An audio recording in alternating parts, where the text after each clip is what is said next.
करेंगे दुर्गा सप्तशती का 12वां और 13वां अध्याय। 12वें अध्याय में देवी चरित्रों के पाठ का महात्म्य बताया गया है। चलिए शुरू करते हैं।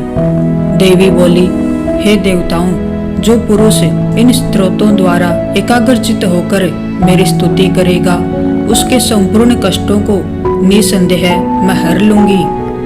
मधुकैटभ के नाश, महिषासुर के वध और निशुंभ तथा शुंभ के वध की जो मनुष्य कथा कहेंगे, मेरे महात्म्य को अष्टमी, चतुर्दशी व नवमी के दिन एकाग्रचित से भक्ति पूर्वक सुनेंगे, उनको कभी कोई पाप न रहेगा। पाप से उत्पन्न हुई विपत्ति भी उनको न सताएगी। उनके घर में दरिद्रता न होगी और न उनको प्रिय जनों का बिछोह होगा। उनको किसी प्रकार का भय न होगा। इसलिए प्रत्येक मनुष्य को भक्ति पूर्वक मेरे इस कल्याणकारक महात्म्य को सदा पढ़ना और सुनना चाहिए।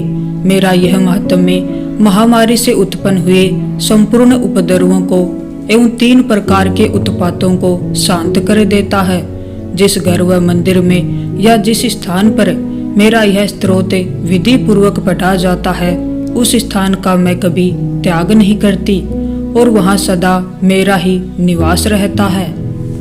बलिदान, पूजा, होम तथा महोत्सव में मेरा यह चरित्र उच्चारण करना तथा सुनना चाहिए। ऐसा हवन या पूजन मनुष्य जानकर या बिना जाने करे, मैं उसे तुरंत ग्रहण कर लेती हूँ। और शरद काल में प्रत्येक वर्ष जो महापूजा की जाती है, उनमें मनुष्य भक्ति पूर्वक मेरा यह महात्म्य सुनकर सब विपत्तियों से छूट जाता है और धन धान्य तथा पुत्र आदि से संपन्न हो जाता है।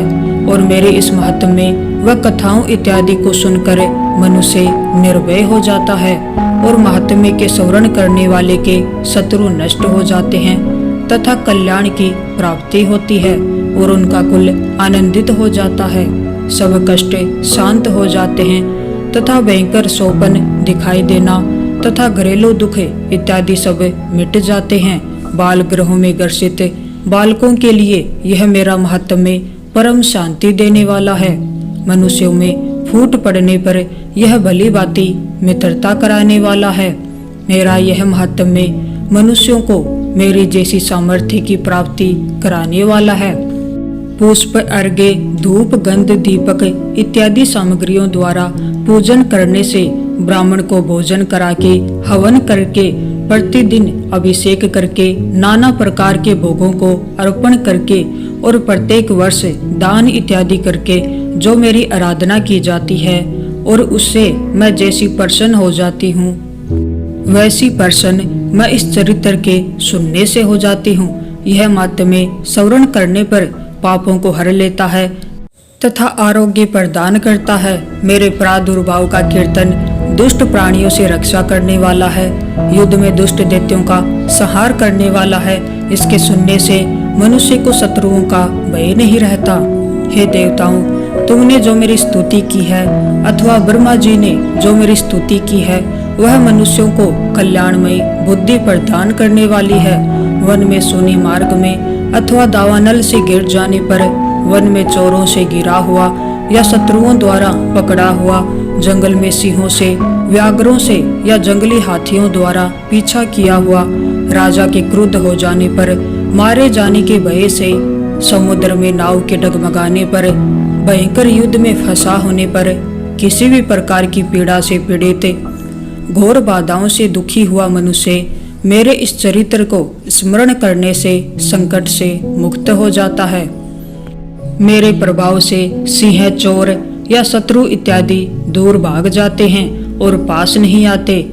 महर्षि ने कहा, प्रचंड पराक्रम वाली भगवती चंडिका यो कहने के पश्चात सब देवताओं के देखते ही देखते अंतर्ध्यान हो गई और संपूर्ण देवता अपने शत्रुओं के मारे जाने पर पहले की तरह यज्ञ भाग का उपभोग करने लगे और उनको अपने अधिकार फिर से प्राप्त हो गए।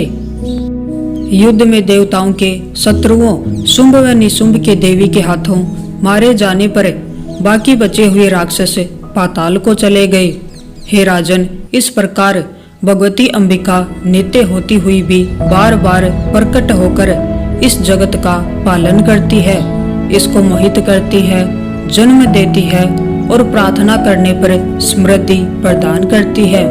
हे राजन, भगवती ही महाप्रलय के समय महामारी का रूप धारण करती है और वही संपूर्ण ब्रह्मांड में व्याप्त है, और वही भगवती समय समय पर महाकाली तथा महामारी का रूप बनती है और स्वयं अजन्मा होती हुई भी सृष्टि के रूप में प्रकट होती है।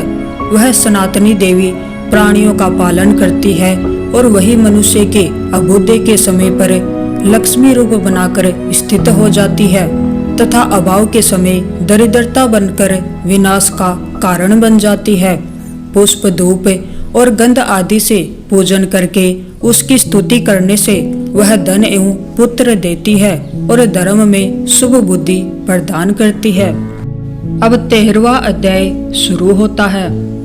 महर्षि मेधा ने कहा, हे राजन, इस प्रकार देवी के उत्तम महात्म्य का वर्णन मैंने तुमको सुनाया। जगत को धारण करने वाली इस देवी का ऐसा ही प्रभाव है। वही देवी ज्ञान को देने वाली है और भगवान विष्णु की इस माया के प्रभाव से तुम और यह वैसे तथा अन्य विवेकी जन मोहित होते हो और भविष्य में मोहित होंगे। हे राजन, तुम इसी परमेश्वरी की शरण में जाओ। यही भगवती आराधना करने पर मनुष्य को भोग, स्वर्ग तथा मोक्ष प्रदान करती है।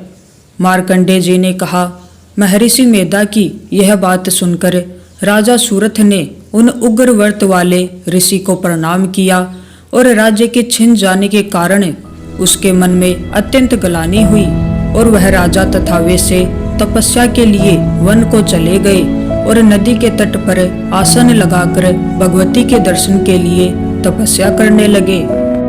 दोनों ने नदी के तट पर देवी की मूर्ति बनाई और पुष्प, धूप, दीप तथा हवन द्वारा उसका पूजन करने लगे। पहले उन्होंने आहार को कम कर दिया, फिर बिल्कुल निराहार रहकर भगवती में मन लगाकर एकाग्रता पूर्वक उसकी आराधना करने लगे। वह दोनों अपने शरीर के रक्त से देवी को बलि देते हुए 3 वर्ष तक लगातार भगवती की आराधना करते रहे। 3 वर्ष के पश्चात जगत का पालन करने वाली चंडिका ने उनको प्रत्यक्ष दर्शन देकर कहा। देवी बोली, हे राजन तथा अपने कुल को प्रसन्न करने वाले वैश्य, तुम जिस वर की इच्छा रखते हो वह मुझसे मांगो। वह वर मैं तुमको दूंगी, क्योंकि मैं तुम पर अत्यंत प्रसन्न हूँ। मार्कंडेय जी कहते हैं, यह सुने राजा ने अगले जन्म में नष्ट न होने वाला अखंड राज्य और इस जन्म में बलपूर्वक अपने शत्रुओं को नष्ट करने के पश्चात अपना पुनः राज्य प्राप्त करने के लिए भगवती से वरदान मांगा। और वैश्य ने भी, जिसका चित्त संसार की ओर से विरक्त हो चुका था, भगवती से अपनी ममता तथा अहंकार रूपा आसक्ति को नष्ट कर देने वाले ज्ञान को देने के लिए कहा। देवी ने कहा, हे राजन, तुम शीघ्र ही अपने शत्रुओं को मारकर पुनः अपना राज्य प्राप्त कर लोगे। तुम्हारा राज्य स्थिर रहने वाला होगा। फिर मृत्यु के पश्चात आप सूर्य देव के अंश से जन्म लेकर सावर्णिक मनु के नाम से इस पृथ्वी पर ख्याति को प्राप्त होंगे। हे वैसे, कुल में श्रेष्ठ आपने जो मुझसे वर मांगा है वह आपको देती हूँ। आपको मोक्ष को देने वाला ज्ञान प्राप्त होगा। मार्कंडेय जी कहते हैं, इस प्रकार उन दोनों को मनोवांछित वर प्रदान कर तथा उनसे अपनी स्तुति सुनकर भगवती अंतर्ध्यान हो गई। और इस प्रकार क्षत्रियों में श्रेष्ठ वह राजा सूरथ भगवान सूर्य देव से जन्म लेकर इस पृथ्वी पर सावर्णिक मनु के नाम से विख्यात हुए। तो ये था दुर्गा सप्तशती का 12वां और